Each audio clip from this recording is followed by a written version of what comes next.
सुप्रभात बच्चों, कैसे हो आप सब। मैं आशा करती हूँ आप सब बहुत अच्छे होंगे और खूब मजे कर रहे होंगे।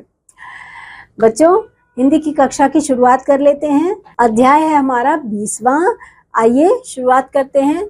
यहाँ पर आप देख सकते हो एक यात्रा का वृतांत है बच्चों, और जिसका शीर्षक है आकाश की सैर। लेकिन हम उससे पहले पाठ प्रवेश देख लेते बच्चों। आकाश हमेशा से ही विज्ञान के लिए अनुसंधान का केंद्र रहा है। आकाश के बारे में अधिक जानने के लिए लगातार ही वैज्ञानिक प्रयत्नशील हैं। मनुष्य आदिकाल से पक्षियों की तरह उड़ने की कल्पना करता आया है। तुमने भी उड़ते हुए पक्षियों को देखकर कभी ना कभी ऐसी कल्पना अवश्य की होगी ना बच्चों। मनुष्य आदिकाल से, जब हम आदि मानव थे उसी समय से हमें पक्षियों को जब हम उड़ता हुआ देखते हैं तो हमारे मन में कहीं ना कहीं ऐसी कल्पना आती है कि काश हम भी ऐसे उड़ पाते।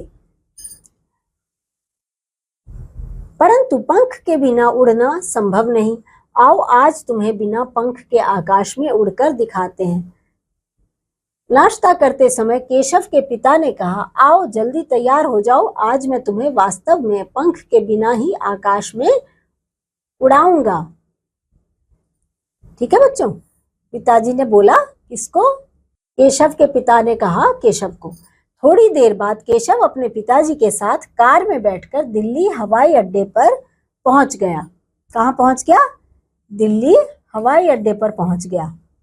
दिल्ली में आकाश की सैर का कार्यक्रम चल रहा था। टिकट की व्यवस्था करके वह और उसके पिता हवाई पट्टी पर पहुंचे। चील की तरह आकाश में उड़ने वाले इतने बड़े बड़े हवाई जहाजों को निकट से देखकर केशव को बड़ा आश्चर्य हुआ। वह जल्दी ही उसमें बैठकर उड़ने को उत्सुक हो रहा था। दिल्ली से उड़ान भरने वाले हवाई जहाज के समय और नंबर की घोषणा हो चुकी थी। वायुयान में चढ़ने के लिए एक सीढ़ी लगाई गई। सभी यात्री उसके द्वारा जहाज के भीतर जाकर अपनी अपनी सीटों पर बैठ गए। केशव अपने पिता के साथ बिल्कुल खिड़की के पास वाली जो सीट होती है बच्चों, केशव अपने पिता के साथ कहाँ बैठा? वहां जाकर बैठा, खिड़की वाली सीट के साथ। यात्रियों के बैठ जाने के बाद उनसे कहा गया कि वे सीटों में लगी पेटियों से अपने को बांध ले।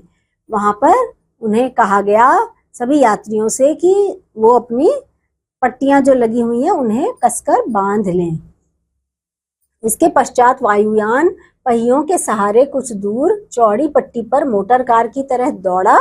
ऐसे करके मोटर कार की तरह दौड़ा। फिर देखते ही देखते वह आकाश की ओर ऐसे करके उड़ने लगा।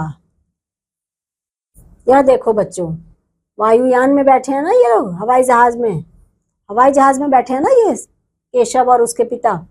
ऊपर जाकर केशव ने खिड़की के शीशे से नीचे की ओर देखा तो उसके आश्चर्य की सीमा न रही। ऊंचे ऊंचे मकान, लाल किला, राष्ट्रपति भवन, सबके सब घरौंदे से दिखाई देने लगे। जब ऊपर से उसने खिड़की में से देखा तो उसके आश्चर्य की सीमा न रही, क्योंकि वहां से उसे ऊंचे ऊंचे मकान भी दिख रहे थे, लाल किला दिख रहा था और राष्ट्रपति भवन दिख रहा था। सभी कुछ उसे घरौंदे जैसे दिखाई दे रहे थे। चौड़ी चौड़ी सड़कें पगडंडी सी दिखाई दी। यमुना नदी तो स्वच्छ पानी की पतली नाली जैसी लगती थी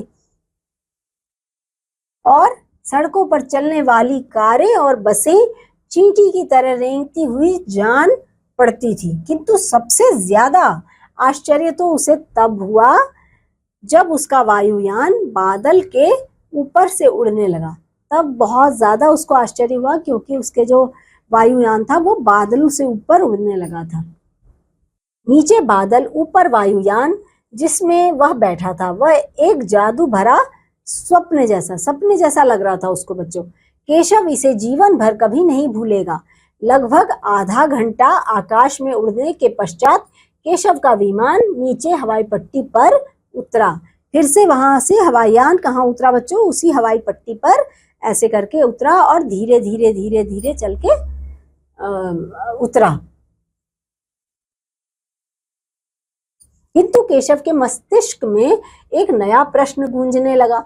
उसके मस्तिष्क में एक नया प्रश्न गूंजने लगा बच्चों।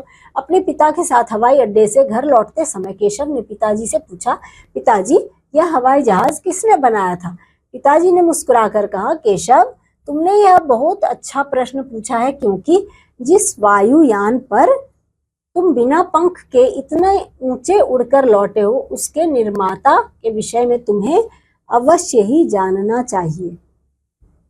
उन्होंने कहा कि किसने बनाया हवाई जहाज को, इसके बारे में तुम्हें जरूर जानना चाहिए बच्चे।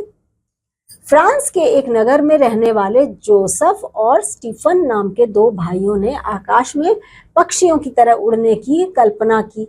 फ्रांस के एक नगर में कौन कौन रहते थे बच्चों? जोसेफ और स्टीफन नाम के दो भाई रहते थे जो आकाश में पक्षियों की तरह उड़ने की कल्पना किया करते थे। एक दिन दोनों नवयुवक घास और पत्तों को जलाकर आग ताप रहे थे। धुएं के साथ जले हुए पत्तों को देखकर स्टीफन ने जोसेफ से कहा, देखो जोसेफ, गर्म हवा ऊपर उठती है तो उसके साथ पत्तों की राख भी उड़ती है। एक दिन क्या हुआ बच्चों, वो लोग ऐसे आग जलाकर, मतलब पत्ते और वो जलाकर, घास और पत्तों को जलाकर आग ताप रहे थे, तो धुएं के साथ जले हुए जो पत्ते थे ना, वो भी उड़ रहे थे।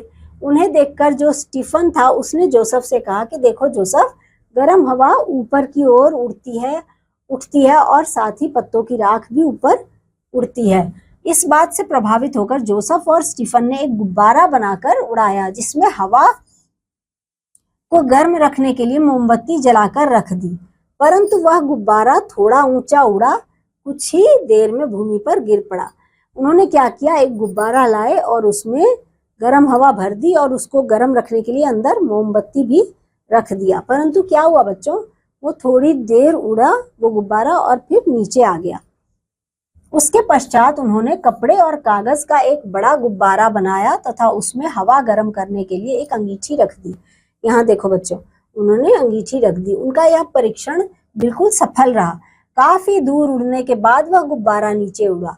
उन्होंने यह सोचा कि ये देखते हैं, इसमें अंगीठी रख दी थी उसे गर्म रखने के लिए और उसे उड़ाया, तो उनका यह परीक्षण बिल्कुल सफल रहा, बहुत अच्छा रहा।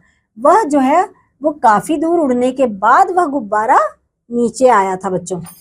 इससे प्रोत्साहित होकर जोसेफ और स्टीफन ने मोम लगे कपड़े का एक बहुत मजबूत गुब्बारा बनाया और उसमें एक कुत्ता, बिल्ली और चूहे को रखकर उड़ाने का प्रयास किया। अब उन्होंने मोम लगे हुए कपड़े से एक बहुत ही मजबूत गुब्बारा बनाया और उसके अंदर किसे बिठाया बच्चों? उन्होंने कुत्ते को और बिल्ली को उसमें और एक चूहे को भी उसमें बैठा दिया था और उसे उड़ाने का प्रयास किया। जोसेफ और स्टीफन इस परीक्षण को देखने के लिए हजारों दर्शक एकत्रित हो गए। बहुत सारे लोग आए और उनके इस प्रदर्शन को देखना चाहा। दोनों भाइयों की खुशी का उस समय कोई ठिकाना ना रहा जब वह गुब्बारा कुत्ता, बिल्ली और चूहे को लेकर खूब ऊंचाई पर उड़ता हुआ धीरे धीरे दूर जाकर पृथ्वी पर उतर गया। वायुयान के आविष्कार की यह पहली सीढ़ी थी। जब वो चूहे, बिल्ली और कुत्ते को बैठाकर गुब्बारे को उड़ाया ना उन्होंने, तो उनको बहुत, उनकी खुशी का ठिकाना नहीं था बच्चों, क्योंकि वो जो गुब्बारा था वो बहुत ऊंचा जाकर और काफी आगे जाकर दूर तक उड़ता हुआ जाकर और फिर वो नीचे उतरा था। तो बहुत वो खुश हो गए थे। वायुयान के आविष्कार की तरफ यह पहली सीढ़ी थी उनकी। इसके साथ विश्व के अनेक बुद्धिमानों ने वायुयान के आविष्कार के लिए बहुत प्रयास किए। उसके बाद विश्व के और कई लोगों ने वायुयान के आविष्कार के लिए बहुत सारे प्रयास किए बच्चों। किंतु वायुयान कब और कैसे उड़ा, केशव ने अपने पिताजी से पूछा। उसने पूछा कि परंतु वायुयान कब और कैसे उड़ा पिताजी? तब उन्होंने बताया, अमेरिका के दो भाई विल्बर राइट और आर्विल राइट ने जो साइकिल बनाने का काम करते थे, इसके लिए अत्यंत महत्वपूर्ण कार्य किया था।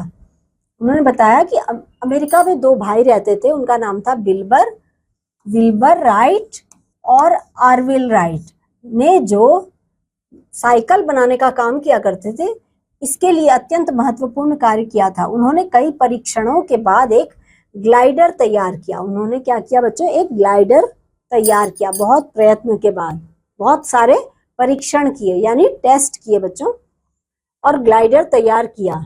ग्लाइडर सन 1930 में इन दोनों भाइयों ने इंजन लगाकर वायुयान तैयार किया, जो 2 घंटे में 90 मील उड़ान भरने में सफल हो गया।